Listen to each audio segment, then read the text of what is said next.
పుష్ప మూవీలో బన్వర్ సింగ్ షెకావత్ పాత్రలో తెలుగువారికి ఎంతగానో దగ్గరైన మలయాళ నటుడు ఫహద్ ఫాజిల్. ఆ చిత్రంతో అతను కనిపించింది 20 నిమిషాలే అయినా తను వేసిన ఇంపాక్ట్ మాత్రం బలమైనది. అంతకంటే ముందు ఫహద్ బెంగళూరు డేస్ సహా పలు మలయాళ చిత్రాలతో పాపులారిటీ సంపాదించినప్పటికీ పుష్పతో మన వాళ్ళలో వచ్చిన గుర్తింపే వేరు. ప్రస్తుతం పుష్ప 2లో నటిస్తున్న ఫహద్ గురించి ఇప్పుడు ఆశ్చర్యకరమైన విషయం వెల్లడైంది. తాను ఏడీహెచ్డీ అనే అనారోగ్య సమస్యతో బాధపడుతున్నట్టు ఫహద్ చెప్పారు. ఏడీహెచ్డీ అంటే attention deficit hyper activity disorder అంట. ఇది మెదడు పనితీరు మీద ప్రభావం చూపుతుందంట. 41 ఏళ్ల వయసులో తాను ఈ అరుదైన వ్యాధి బారిన పడ్డట్టు ఫహద్ వెల్లడించారు.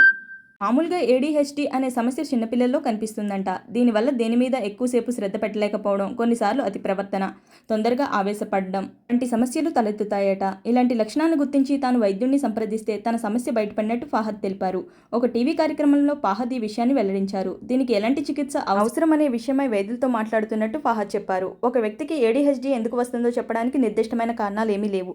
దీనిపై ప్రస్తుతం పరిశోధనలు జరుగుతున్నాయి. ఈ రుగ్మతతో బాధపడే పిల్లల్ని పెంచడం తల్లిదండ్రులకు సవాలనే చెప్పాలి. నియంత్రణకు థెరపీ కొన్ని మందులు అవసరం అవుతాయని ఆయన వెల్లడించారు. వీడియో కనుక మీకు నచ్చినట్లయితే లైక్ చేసి షేర్ చేసి నా ఛానల్ని సబ్స్క్రైబ్ చేయండి. Thanks for watching.